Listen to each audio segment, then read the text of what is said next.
ನಮಸ್ಕಾರ ಬಂಧುಗಳೇ, ನಾನು ಅಶ್ವಿನ್ ಎಲ್ ಚವಾಣ್. ಇತ್ತೀಚಿನ ದಿನಗಳಲ್ಲಿ ಖಾಲಿಯಾಗಿದ್ದೀನಿ. 7 ವರ್ಷಗಳ ಕಾಲ ನಾನು Karnataka arts science commerce college ಬೀದರ್ದ ಕೆಲಸ ಮಾಡಿದ್ದೀನಿ, ಅಸಿಸ್ಟೆಂಟ್ ಪ್ರೊಫೆಸರ್ ಆಗಿ. ಅದೇ ಜಾಗದಲ್ಲಿ ನಮ್ಮ ತಂದೆಯವರು LK ಚವಾಣ್ ದಿವಂಗತ 25 ವರ್ಷಗಳ ಕಾಲ ಕೆಲಸ ಸಲ್ಲಿಸಿದರು. ನಂತರ ಅವರು ಯಾವುದೋ ಕಾರಣದಿಂದ MLA ಆಗಿದ್ದರು. ಮತ್ತೆ ಅದೇ ಕಾಲೇಜಾಗ 2013ರಲ್ಲಿ ಅವರು ನಿಧನರಾಗಿದ್ದಾರೆ. ನಂತರ 2019ರಲ್ಲಿ ನಾನೇ ನಮ್ಮ ತಂದೆಯವರ ಜಾಗದ ಮೇಲೆ ಕೆಲಸ ಸಲ್ಲಿಸಿದೆ. ನಿನ್ನೆವರೆಗೆ ಪರ್ಮನೆಂಟ್ ಪೋಸ್ಟ್ ಆಗಬೇಕಂತ ನಾನು ಕೂಡ ಒಂದು ಒಳ್ಳೆಯ ಮನಸ್ಸಿಂದ ಈ ಕಾಲೇಜಿಗೆ ಸೇರಿಕೊಂಡಿದ್ದೆ. ಆದರೆ ನನ್ನ ಜೊತೆಯಲ್ಲಿ ಕೂಡ ಅನ್ಯಾಯ ಆಯಿತು. ಸರ್ಕಾರದ ರೂಲ್ಸ್ ರೆಗ್ಯುಲೇಷನ್ಸ್ ಅಂತ ಆರ್ಡರ್ ಮಾಡಿ ನಮ್ಮಂಥ ವಿದ್ಯಾರ್ಥಿಗಳಿದ ಜೀವನ ಹಾಳು ಮಾಡತ್ತಾರ. ಎಷ್ಟು ರೂಲ್ ರೆಗ್ಯುಲೇಷನ್ ಕೂಡ ನಾವು ಅಪ್ಲೈ ಮಾಡಿದರೆ ಸಹ, ಎಷ್ಟು ಒಳ್ಳೆಯದಾಗಿ ಕೆಲಸ ಮಾಡಿದ್ರೂ ಸಹ ನ್ಯಾಯಕ್ಕೆ ಬೆಲೆ ಇಲ್ಲ ಇವತ್ತಿನ ಯುಗದಲ್ಲಿ.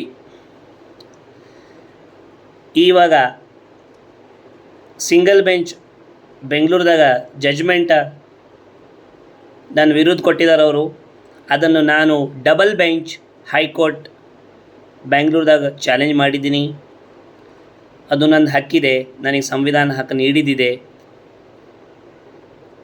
ಇವಾಗ ಕಾಲೇಜಿಂದ ನನಗೆ ದುರ್ಬಲವಾಗಿ ಫೋರ್ಸ್ಫುಲಿ ನಿಮ್ಮ ಜಡ್ಜ್ಮೆಂಟ್ ನಮ್ಮ ಕಡೆ ಬಂದಿಲ್ಲ, ನೀವು ಫೇಲ್ ಆಗಿರಿ ಅಂತ ನನಗೆ ಕಾಲೇಜಿಂದ ತೆಗೆದಿದ್ದಾರೆ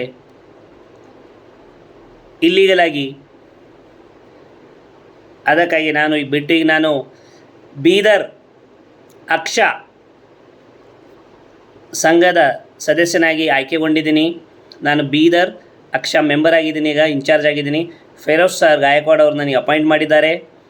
ಸೊ ಅದಕ್ಕಾಗಿ ಎಲ್ಲ ಟೀಚರ್ಸ್ ಪ್ರೊಫೆಸರ್ಸ್ ನಿಮ್ಮ ಜೊತೆಲಿ ಯಾರ ಜೊತೆಲಿ ಅನ್ಯಾಯ ಆಗುತ್ತದೆ, ನಿಮ್ಮ ಹಿಂದೆ ಅಕ್ಷ ಸಂಘ ನಿಲ್ಲಿ ಹೋಗುತ್ತೆ, ಬಿಡೋದಿಲ್ಲ ನಾವು ಯಾವುದೇ ಕಾರಣಕ್ಕೂ. ಇದು ನಮ್ಮ ನ್ಯಾಯ ಏನು? ಚಿಕ್ಕ ವಯಸ್ಸಿಂದ 20-30 ವರ್ಷಗಳ ಕಾಲ MA set net PhD HOD ಅಲ್ಲಿವರೆಗೂ ನಾವು ಓದಿ ವಿದ್ಯಾಭ್ಯಾಸ ತಗೊಂಡಿದ್ರೂ ಇವತ್ತಿನ ಕಾಲದಲ್ಲಿ ಕೆಲವು ಮಕ್ಕಳು ರೊಕ್ಕ ಕೊಟ್ಟು ಡೂಪ್ಲಿಕೇಟ್ ಡಿಗ್ರಿಗಳು ಅಥವಾ PhDಗಳು ತಂದು ಯಾರು ಕಷ್ಟಪಟ್ಟು ಚಿಕ್ಕ ವಯಸ್ಸಿಂದ ಡಿಗ್ರಿವರೆಗೂ ಕೆಲಸ ಮಾಡತ್ತಾರ, ಅಂಥವ್ರ ಜೀವನ ಹಾಳು ಮಾಡತ್ತಾರ.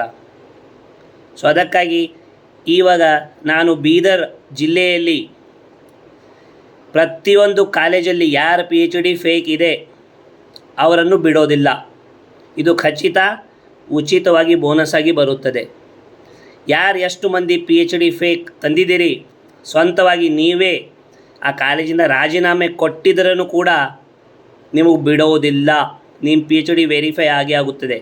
ಎಲ್ಲಿಂದ PhD ವೆರಿಫೈ ಆಗುತ್ತೆ? 2006ರಿಂದ 2026 20 ವರ್ಷಗಳ ಕಾಲದಲ್ಲಿ ಯಾರ್ಯಾರು ಮಂದಿ ಫೇಕ್ PhD ತೊಗೊಂಡು ನೀವು ಅಪಾಯಿಂಟ್ಮೆಂಟ್ ಆಗಿರಿ ಅಥವಾ PhD ಫೇಕ್ ಇದ್ದಿದ್ದನ್ನು ಸಹ ನೀವುಗಳು ಕೆಲಸ ಮಾಡಿ ಸರ್ಕಾರದ ರೊಕ್ಕ ತಿನ್ಲತ್ತೀರಿ, ಅದ್ರಾಗ ಟ್ಯಾಕ್ಸ್ ಕೊಡ್ತಾ ಇರೋದು ನಾವೇ.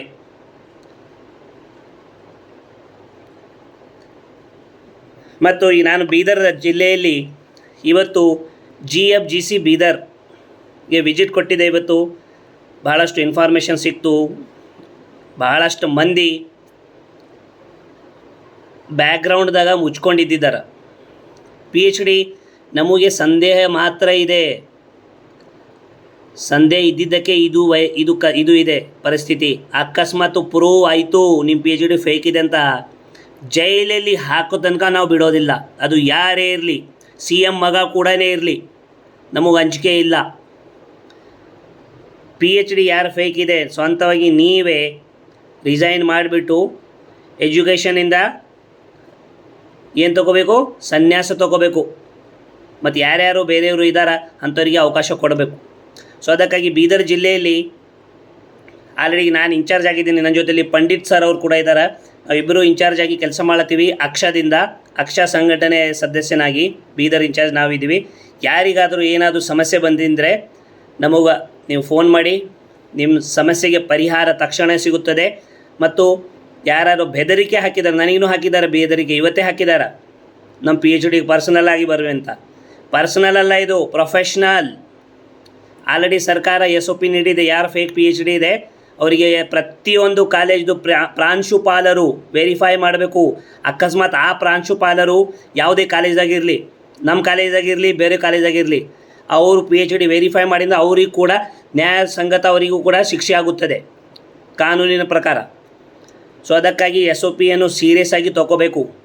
ಇಲ್ಲಿ ದೊಡ್ಡವರಿಲ್ಲ ಚಿಕ್ಕವರಿಲ್ಲ, ಎಲ್ಲರೂ ವಿದ್ಯಾವಂತರಿದ್ದರೆ ಬುದ್ಧಿ ಇದೆ, ಏನಾರ ವಿದ್ಯಾಭ್ಯಾಸ ಓದಿದಿರಿ ಮತ್ತು ದೊಡ್ಡವರಾಗಿದ್ದಾರೆ ಅಂದರೆ ಮರ್ಯಾದೆ ಉಳಿಸ್ಕೊಳ್ಳಿ. ಇಲ್ಲಾಂದರೆ ನಿಮ್ಮ ಮರ್ಯಾದೆ ಹೆಂಗೆ ತೆಗಿತೀವಿ ಅದು ನಮಗೆ ಚೆನ್ನಾಗಿ ಗೊತ್ತದ. ಮತ್ತು ನಾವು ಕೋರ್ಟಿಂದ, ಪೊಲೀಸ್ ಸ್ಟೇಷನಿಂದ, ಮೀಡಿಯಾದಿಂದ ಎಲ್ಲ ಕಡೆಯಿಂದ ಫುಲ್ ಪವರ್ಫುಲ್ ಆಗಿದ್ವಿ. ನೀವು ಯಾವ್ದು ದಾರಿಯಿಂದ ಬರ್ತೀರಿ ನಾವು ಆ ದಾರಿ ಬರೋಕ್ಕೆ ರೆಡಿ. ನಮಸ್ಕಾರ. ಯಾರಿಗಾದೇನೋ ಸಮಸ್ಯೆ ಬಂತು ಅಂದರೆ, ನನ್ನ ಹೆಸರು ಅಶ್ವಿನಿ ಎಲ್ ಚವಾಣ್, ಭಾಲ್ಕಿದಲ್ಲಿ ನಿವಾಸ ಮಾಡಿದ್ದೀನಿ, ಅಲ್ಲೇ ಇದ್ದೀನಿ ಈಗ ಸದ್ಯಕ್ಕೆ. ನನ್ನ ನಂಬರ್ 9880821745. ಇದಕ್ಕೆ ಒಂದು ಮೆಸೇಜ್ ಹಾಕಿ, ನಿಮಗೇನು ಸಹಾಯತ ಕೊಡಬೇಕು ನಾವು ಕೊಡ್ತೀವಿ. ಜೈ ಹಿಂದ್, ಜೈ ಕರ್ನಾಟಕ.